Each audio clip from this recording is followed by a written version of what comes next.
เซสชันนี้จะพูดถึงว่าการที่คุณเริ่มเซอร์วิสอะไรใหม่ๆก็ตามแต่มันมีผู้เล่นใหญ่อยู่ในตลาดอยู่แล้วเนี่ยเราจะเข้าไปแท็บตลาดตรงนั้นได้ยังไงจะเข้าไปยังไงในเมื่อมีคนที่ครอบครองตลาดบริการนั้นอยู่แล้วนะครับวันนี้แขก2ท่านของเราเป็นต่างชาติเหมือนกันนะครับ Welcome on stage Martin Toth Sorensen and Julian Cholik, co-founders from WearYouWant. Sorry about the timing.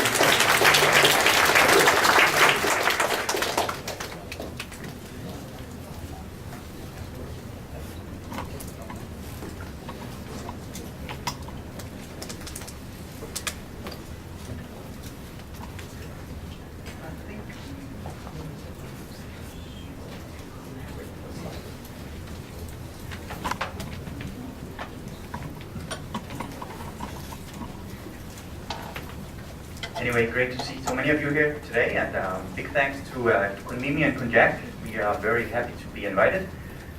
Of course, being I can see probably the only phalanx here today.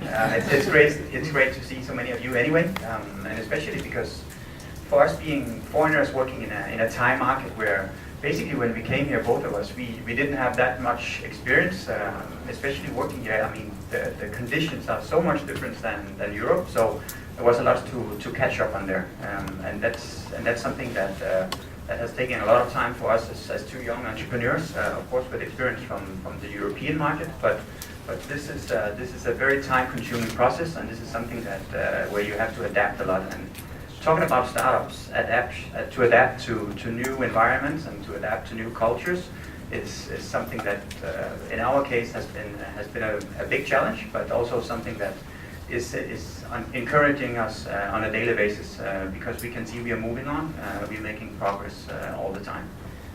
Anyway, let's get started with the slide. Basically, what we want to tell you about is how to compete in a market with bigger players. We are still a startup company, even it looks like we have quite a lot of products online. We are still quite small in terms of how can I say the amount of people knowing our brand. And we all know that there are very big players on the market. In your case, I guess there's many of you with a small entrepreneur in the stomach, and you feel like you want to get out there and compete on this market.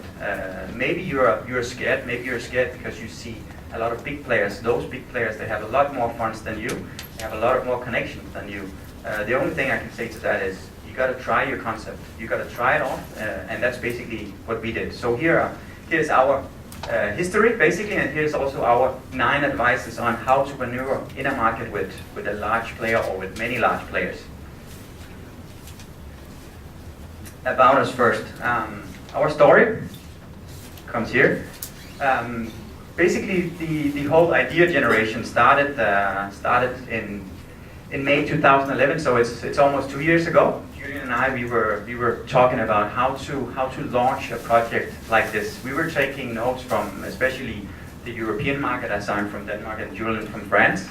And what we could see was that this concept about bringing fashion online on an e-commerce platform, gathering as many shops as possible, was something that a few players had done very successfully. The key is basically to bring the interesting products online, but it's also to make sure that you catch up with the niches. The niches in order to be interesting and be interesting to catch the users who are interested in the products that you're basically selling. What we did, we wanted to focus on the smaller merchants, meaning in this case local Thai merchants. It could be local small brands, but also the shops located in CM Square and Terminal 21, importing products from abroad. This has been our a key strength, I would say, that we are working with these small communities within Thailand. So basically, what we did wanted to do was to gather a large amount of small shops under one roof, where people could find everything from Converse to the local upcoming new trend in terms of Thai designers, etc. What we also wanted to do, and what we knew was basically impossible for us, was to create a warehouse and to hold stocks. That's something that big players can do because they have a huge amount of funds. So we knew that we had to focus on drop shipping, meaning no warehouse and no control of the stocks. So then comes the operating part. for operating the business, we need a company. So then two foreigners in Thailand. So how do we start? What do we do? And how do we think about the future?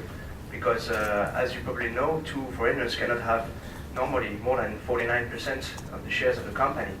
So we decided to go for something called BOI license. BOI meaning Board of Investment, that you probably know about.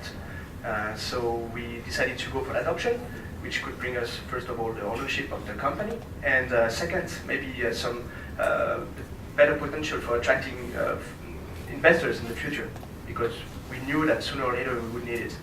So we started creating the company, and then, of course, starting building the team, because we need some people to work with. So we hired, this is where we hired our two first staff, the sales manager, who is here to sell the concept to our merchants, and our senior web developer to build the product that we are selling. So then we had to put the target. What do we want to do? When do we want to release our product? And what's a reasonable limit of low limit of shops in order to have sufficient amount of products to sell online? So we decided that this target is 100 merchants to get a few thousands of products for the launch day, and we actually managed to launch with 97 merchants. So not exactly reaching the target, but almost there. Yeah, that was a quite tough job. You can say that would we have done that on our own without help? Maybe not, and that's why some people are mentioning the celebrity endorsements that we got as one of the key features, if I can say so. And of course it helped. I would say after 1.5 or 2 months, we were lucky that we had some connections basically by networking. And those connections led us to one Thai celebrity, and that Thai celebrity, I would say that she was kind of like willing to put her name on something which was not even online. So I guess she believed in the concept. I think e-commerce was interesting to her, and fashion. I mean, fashion might be quite easy to sell to celebrities. They all love it. So I think they bought the idea, and maybe I would say the close connection we had to that common friend brought us kind of like together. After that, by mentioning her name when we phoned the merchants, things opened up a little more, meaning that people were of course interested in talking to us when we mentioned that there was a celebrity that we were using for endorsement of our concept. Because to sell a product which is not even online, I mean, we couldn't prove that this was actually go online. People could sometimes ask us questions like, well, it seems pretty interesting and you have a very nice PowerPoint presentation, but how do we know that you're actually going to go online with this product? Furthermore, keep in mind, to join WearYouWant, there's a sign-up fee. So actually they had to pay us money up front without even being online. And think about this was in the beginning, it was like 3-4 months before launch, so they had to accept to pay us money, and they were not able to generate any income before the next 3 or 4 months. Anyway, that celebrity was a great help afterwards. And of course, that's part of the success for the almost 100 merchants, like Julian mentioned, that we got online. And it also led to what we call the Hollywood launch. That was not in our idea at all. I think we would personally have done it a little less Hollywood lookalike, but that was how can I say, that was something that was her idea, and she said this could potentially be the thing that would draw attention and bring more small merchants to you. So we were kind of like convinced that this could be a PR stunt that would actually generate attention to a company that basically wasn't even launched yet. And it worked. It worked quite well. We got a lot of attention on blogs, in TV, different magazines, basically everywhere. And what it meant was that after going process, I would say the next 2-3 months after launching, we actually doubled the amount of shops. So within less than 6 months, we had more than 200 merchants online at WearYouWant. And with 200 merchants, we also had 10,000 products. And when you reach around 10,000 products, that means all your categories, they're starting to get filled up. That means you have enough shoes, you have enough jeans to drive traffic without, how can I say, without having a too low conversion when driving traffic to these categories. They are not empty, but they're interesting. They're interesting in terms of products, but also in terms of the brands that we had online. So that was very good. Then, what happened was that we found out that in the early, let's say the first quarter of 2012, there was a big player entering the market, and that was like a big bomb. We were like, oh no, now we made it to let's say 150 shops, and we felt like we were riding on the wave. And then we got that kick in the face, basically, and we sat down, and I think Julia and I, we were thinking, okay, what do we do? Because our wallet is less full than theirs, that's for sure, and they're probably also better at raising money than we are. So we had two options. Basically, we could lay down and say, this is not going to happen, or we could say, how do we find a way to compete with them, but not confront them directly? Because if we confront them directly, meaning if we compete on their perimeters, then we're going to lose the fight. No doubt about that. You can never confront those giants directly. Then you're going to fail, and it's going to go very fast. So, leading to the 9 advices that we have for you guys. Find their weak points, because no big organization is doing everything successfully. That's basically impossible. There will always be some weak spots that you can find, and then you have to focus on these things. You have to be better on these things. In our case, we found out that in the beginning, some of those bigger players, they got some bad feedback in terms of customer service, in terms of the logistics. That means orders were delivered late, maybe they were sent the wrong place, maybe it was even the wrong products that the end users got. So we found out this is a place where we can make sure that our first-time buyers, when they enter WearYouWant, they also leave WearYouWant with a positive feeling, meaning they're going to come back. We all know that to acquire new members is something that costs a lot of money. So when you get a member in your database, you want to keep that member, and you want to scale it up, basically. You want the member to extend the lifetime value, and that's what we focused on. We checked different web ports to find out what was the bad feedback. Was it about shipping? Was it about late delivery, or whatever it might be? And what we did, because of course we have some of the same problems, we always rewarded them. We always had our customer care team to phone them 2 and 3 times to follow up on each single order when we had a complaint.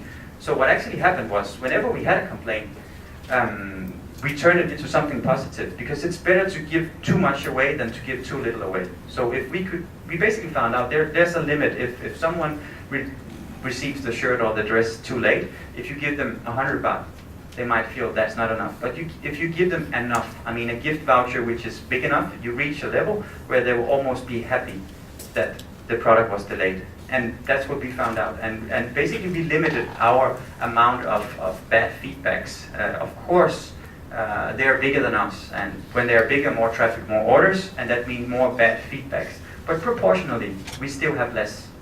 So that was one of the weak points that we have used, and we have used that, I would say, ever since. Of course, they find out, they will know themselves, the bigger players, and then they will start working on these weak points. But then again, it's an ongoing process. You have to keep looking, because there will always be small weak points where you can attack.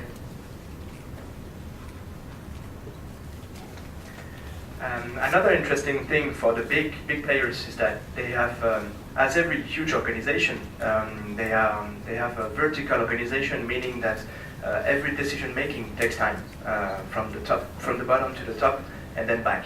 So in that case, the startups, they have a good advantage. They can move faster and take good decisions quickly.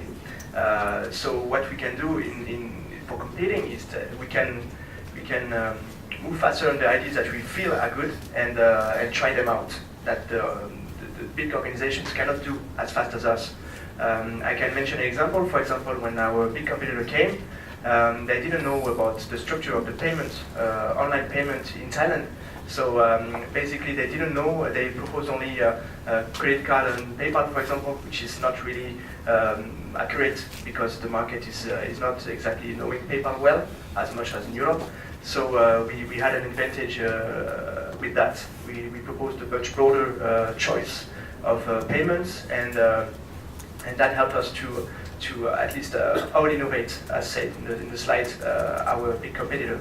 So the advice is, if you have a good feeling for something that the other competitors don't have, try it, because you can try it faster than the big organizations. All right, third one. This basically this is part of our core concept. I mentioned it in the beginning. We own a niche. Maybe we don't own it, but at least we are focusing on a niche. And that niche is the local, the small Thai merchants. If we gain the support from them, we gain the support from a lot of people because they have a lot of connection on the offline market. And those small merchants, they are located anywhere. I mean, we have small merchants in Chiang Mai. We have small merchants in Terminal 21 or Siam Square. And all of these guys, they have different end users. Those end users we can attract. And they will become our local ambassadors, basically.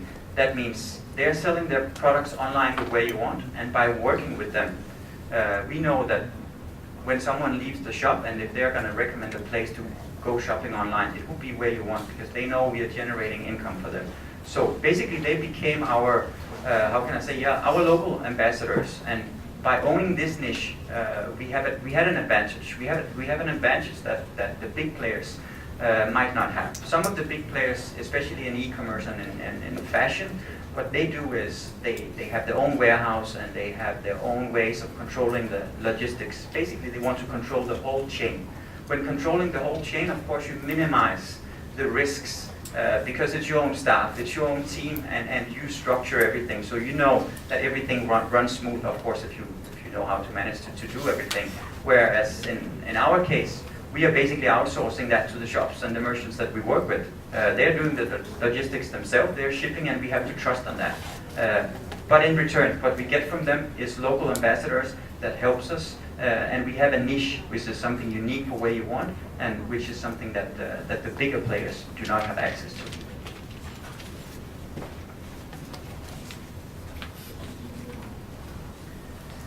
So, referring to what I said before, the good thing by competing with a big organization is that the big organizations, they cannot take lots of risks because they have to report to their board of administrators and shareholders and so on. So this is basically what I said before, but a bit more precisely, play poker, not chess, meaning that take a lot of risks, keep the good ideas, get rid of the bad ones, and keep trying everything you can in order to achieve the success that you want to reach. For example, in our case, we knew that, as Martin said in the beginning, competing directly the big players is a big risk because they can crush us quite fast. So we decided to target our concept to a segment. For example, we could sell to all ages and genders and so on, but we decided to focus on the young trendy people because this is also where our niche merchants are. All the Thai designers, they are focusing on that, so it's better to target these customers for driving success. All right. Related to what Julian just said, as we can see here, that the big players, they basically protect their assets. They are well planned, and they plan like 3, 4, 5, 6 years ahead. They know exactly what they want to do, and they know how to execute these things. As Julian said, we have to try out a lot of different things because our concept, the core of our concept is clear, but how to reach the point, how to reach profitability, that's not certain yet. We have to try so many different things, and this is our strength. But keep in mind that when you're trying out something new as an entrepreneur, you're probably going to come up with a lot of different ideas, and many of those ideas, they're maybe doomed to fail, or you don't know it in the beginning. Accept it when you try out these ideas and you find out it doesn't work. Don't stick with them, leave them, fail right away, move on, try to take a next step. In our case, when we launched the website, we had an idea that by working with some of these celebrities, we could sell their secondhand clothes. And we could sell that secondhand clothes and use that money to support charity. The idea is good. Basically, I still believe that idea is quite good. We should be able to make some PR on that. However, that didn't happen. The reason being maybe that we didn't have enough resources at that time. We were still a very small team. I believe when we launched we were like 10 people in the company, maybe even less, 8, 9 people. So basically we didn't have the resources to promote it well enough. We didn't have the resources to get out there and tell people that buying secondhand clothes is actually quite cool. Maybe we didn't have the resources to follow up on the celebrities and inform them that, hey guys, you have to help us on this part. You have to sell this on your Facebook page, on your Instagram, on your Twitter, and say, hey, my secondhand clothes is for sale. And it's not just for sale, the profit, it goes uncut to a charity organization. So I still believe the idea was good. We just couldn't handle it in the beginning. We had too many things on our mind, and we actually had to focus on bringing the real value, which was money, to our merchants. So this idea was, cut off, I would say, after not even 2 months. We could see that the traffic to the page was extremely low. We had, I would say, close to none conversion. Maybe we had 2 or 3 conversions on these pages, and that just wasn't enough. So this was a failure at that time. So we cut it right away, basically.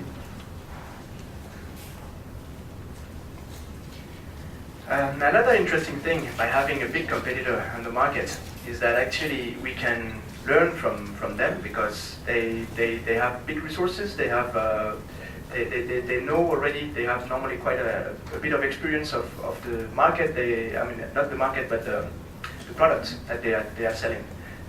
So when they come on the market, we can use them to learn from their mistakes, not to reproduce them, and in that way we can save time and money. And so the good thing about this is, in our case, for example, we could gain a lot from them, because every baht they spent on the market was very good for educating the market to the new product, and bringing more shops online, and bringing some awareness to the shops on the B2B side, and also to the consumers on the B2C side. So we could basically convince easier the shops to join us, the merchants to join our product. And the good thing is also, sometimes, luckily, you can also get some good staff which are trained by the big ones. Yeah, we've done that a couple of times, luckily. All right, yeah. Again, getting back to the big companies. Very often, big companies, they have certain margins that they have to fulfill. It comes from the top management, and it's basically not negotiable. Those are the numbers, and they are dictated from the top, and the sales team has to execute that.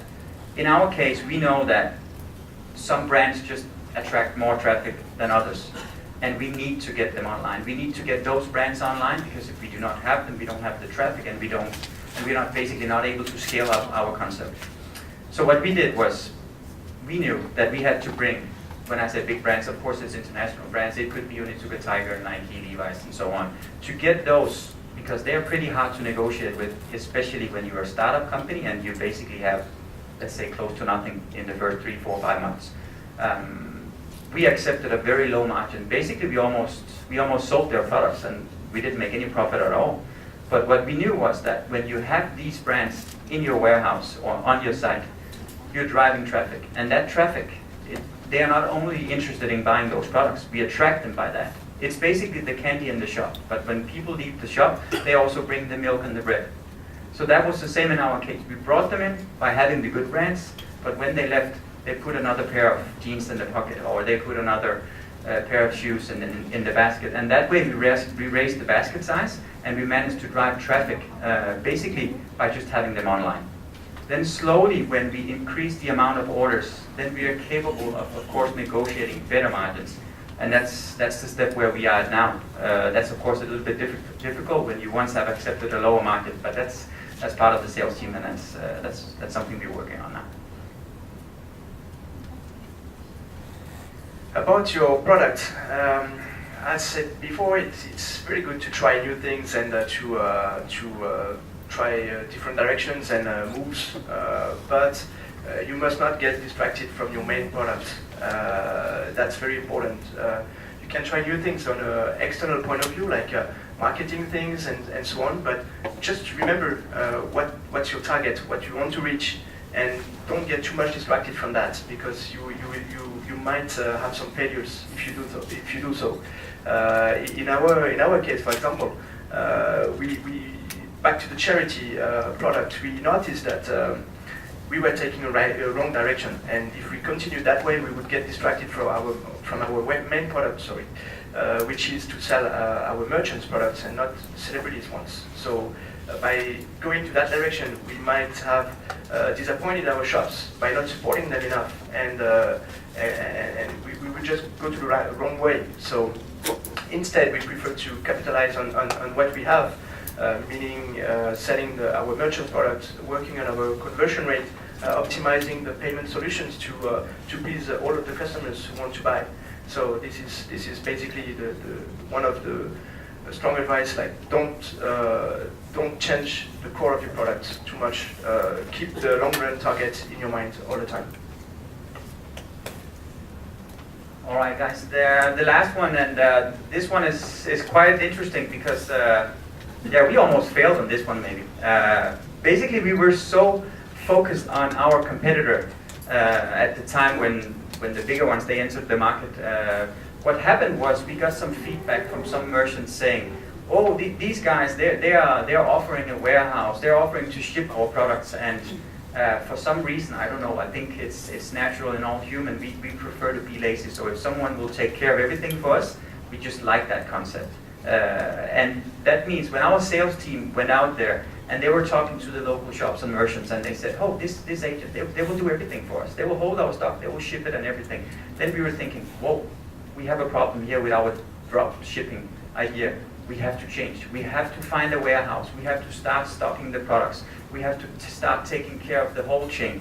And that's why I said this could have been a big failure, because if we actually did that, we would start competing on their perimeters, and if that would have been suicide, basically. I mean, their warehouse is probably 20,000 square meters, or maybe even 100,000 sooner or later. Plus, they have so much more staff, and they have so much more money to actually take care of the logistics and the shipment and everything that we wouldn't be able to do. So basically, the point was, we sat down and we said to the sales team, "No, guys. Of course, you get some feedback that some shops they prefer that these guys, they're taking care of the whole chain so they can lean back and just make money. But this is not the core of our business. Furthermore, not all merchants want that, because some merchants, they have a limited amount of stock. A limited amount of stock meaning if you have to block 50% of it at some bigger e-commerce platform, which is charging a GP, you're actually lowering your profit. So what we are offering the local merchants basically an additional sales channel. We are not saying we are blocking your stock. If you can sell it in your shop, it's fine. We will just help you to do it online. We are not taking your stock and blocking it with us. So we found out that by sticking with this, we actually got a much better feedback. Of course, there's a few who prefer the full chain supply, if you can say so. But this was our core business, and we are extremely happy that we stick with that. Else, I think we would have turned the key and be shut down already. Another thing, I mean, just the last example, I mean, how do you find out if you are over-focused? Because I remember Julian and I, we were talking to each other, I mean, what does over-focused mean? And I said to Julian, well, at one time I remember I was checking the ads of the competitor on a daily basis, and I was just sitting clicking on these ads. And I would say that's over-focused. When you're looking that much after your competitor, then something is wrong. Stop it. Focus on your own business. You have to monitor the different steps. But if you do it that much, something is definitely wrong. So that's over-focusing. All right, guys. I think that's the 9 advices from us. Feel free to ask any questions. We're happy to reply you.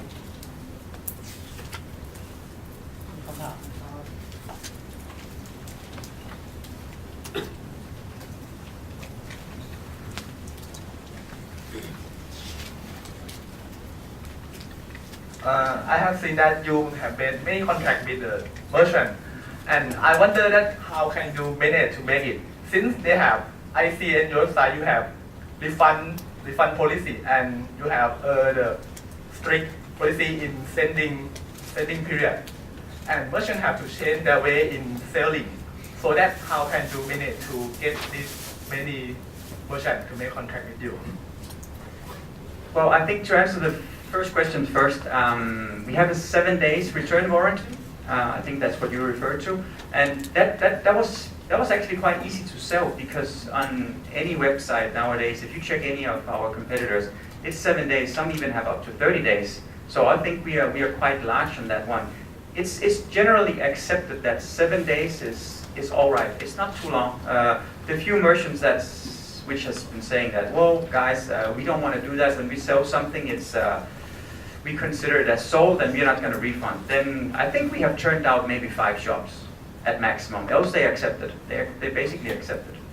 I think it's also about if you make sure that there's enough volume for them, then that one return once in a while is not gonna distract them from working with you. And I will add that we have currently around 400 shops, so 5 shops out of 400 is nothing. I mean, most of them, they accepted that. Furthermore, the return rate is at current time less than 2%. So I mean, 2 out of 100 orders is returned. So the number is still so low. So I don't think it will not. How can I say? It will not affect the relationship that we have with the merchants, and it's just going to gain trust with the end users instead.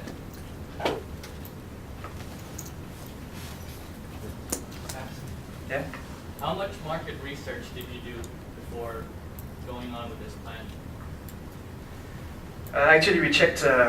We checked 2 things. First of all, the state of competition, how many competitors were already online, and actually not many, actually close to 0.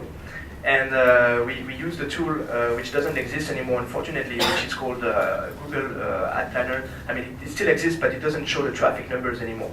And then we would basically just check the growth rates of the traffic of the existing e-commerce platform or close to be, which are a bit similar.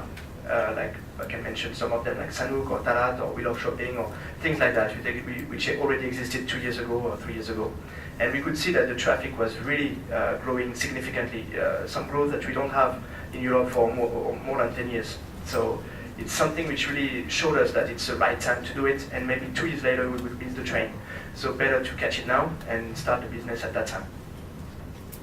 Follow-up question? Thank you. How did you know that these clothes sellers want to do something like this? Well, that's pretty difficult to know. But one thing is for sure, you will see the trend. I think it was in Europe. It was the same thing. I remember I have some friends there doing pretty much the same in Denmark, and when they had this idea, they were saying the same. They went out to those retailers and they said, "You got to get online." And when the offline retailers, they hear that the first time, it's like, why? I mean, I'm selling offline. People, they like to try the clothes on, so no one is gonna buy clothes online ever. This is like the only thing that you cannot sell online, because people want to check it out. They want to try it and see how it fits. We saw that I mean, this started years ago in US and in Europe, and we could see that was changing. It takes time. It takes time to educate, and to educate, of course, the end users, and of course to make sure that you have the right features. That means good pictures. That means you have to be able to zoom on the product, to see the fabric, to see everything. And with that in mind, we were thinking, I mean, why should Thailand be different? It might be 2 years behind, but that doesn't mean it's not going to come here. So the question is, when do you enter the market? Do you enter the market when it's validated by a big player, or do you want it to be there a little bit before? And we chose the first option, which is more risky. Of course, it's more risky, but we had a pretty strong faith that this would actually happen. คำถามสุดท้าย And again, just to add a small last thing. Before going online, I mean, we already had 100 merchants. So this was part of the concept, that to sign the shops or to sign the merchants before actually being online. By doing that, you're basically validating the concept even before you're online. Because if you can get 100 shops without being online, for sure you can grow the business afterwards. How do you reach out to the first group of customer? Is that I could imagine that to acquire first 10 customers would be the most difficult time to do. What's the strategy or the secret? If you can share. Absolutely right. That was a tough one. I remember, I think I had my first meeting at was it K Village in a small shop, and I was sitting on the floor on a very, very, very small chair.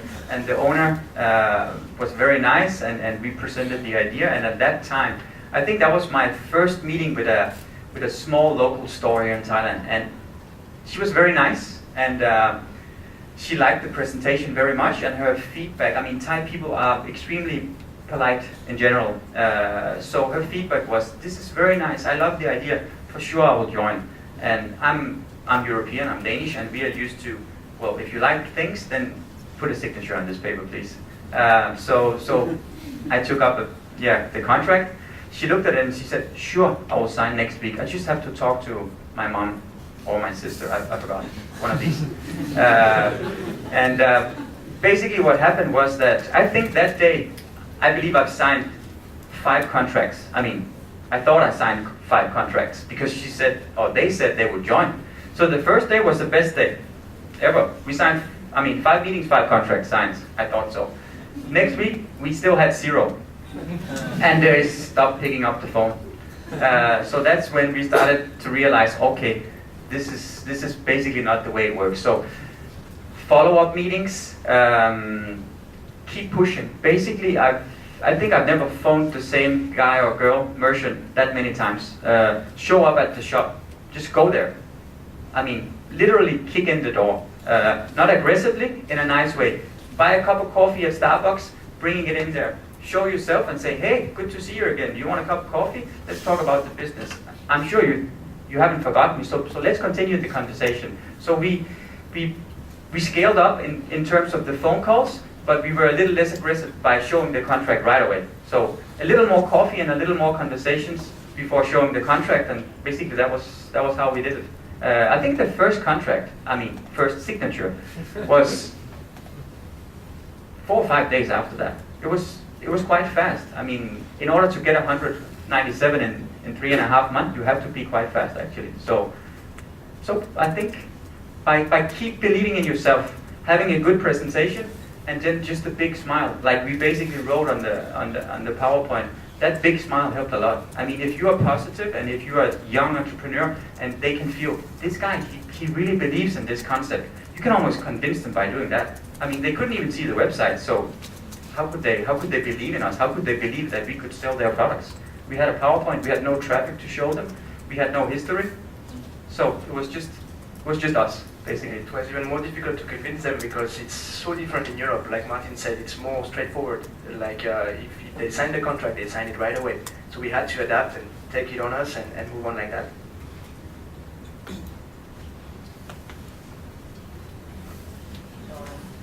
Okay, let's do one more final question, and then we will go for lunch.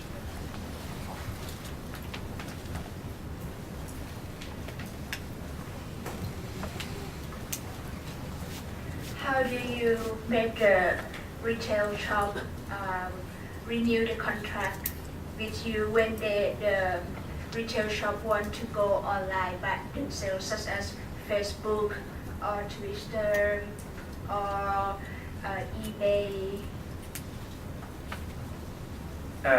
You renew or sign up? I mean, renew. So what you mean is if they're already part of WearYouWant, and then finally they find out that they just want to sell on Facebook and Twitter. They already had contract with you, and Yeah. then when some time pass, or they already finished the contract Understand. 1 year or 2 years, Yeah. and they would like to go online by themselves. Yeah. The good thing about our contract is that actually in the terms and conditions, it says that the merchant has to report us 3 months in advance if they do not wish to continue the contract. So that's just a small thing, but that helps basically. Because people, they tend not to, they don't really want to say no. So that way you keep the merchants with you. Another thing is we actually encourage them to be very active on their Facebook profiles, Twitter profiles, etc. Because if their brand is popular or gaining trust on the market, of course it will be easier for us to sell it online as well.